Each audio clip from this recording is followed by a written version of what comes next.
my wife and I have contributed funding, and now my company is contributing funding to this project called PAWS, the Planetary Animal Welfare Survey, which is basically, so Jacob Schwartz-Lucas is running this project through his nonprofit Invincible Wellbeing.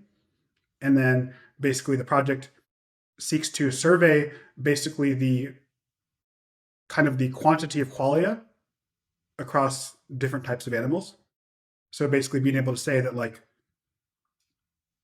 aquatic mammals have this percent as a group have this percent of the world's qualia, or like terrestrial insects have this percent, or terrestrial birds have this percent. Where it's going to be some sort of thing that has to do with like the population count for the group, as well as like the average or median or something brain complexity. And right now, like in terms of the data collection, it's just collecting data on the number of neurons, and then to represent brain complexity, that will be either like the number of neurons or maybe neurons squared, or probably neurons to like the power of some exponent, which we'll decide through talking to scholars.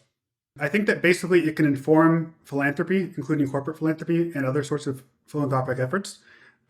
So at some level, people do care about animals, especially when the animals are right in front of them. So you have like, so there's the movement to eliminate factory farming. So like my wife and I are both vegetarian, and we've been on and off vegan at times. It's just hard, but and we like heavily invest in eliminating factory farming. So something like 40% of our net worth is invested in like a VC that invests in like companies that are either making plant-based or cell-based agricultural alternatives,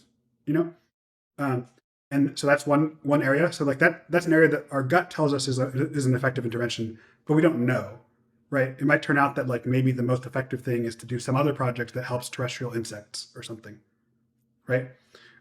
And so there are people who are working to end factory farming because they think it matters a lot, but maybe, and it probably does, but we'd like to have data that prove that.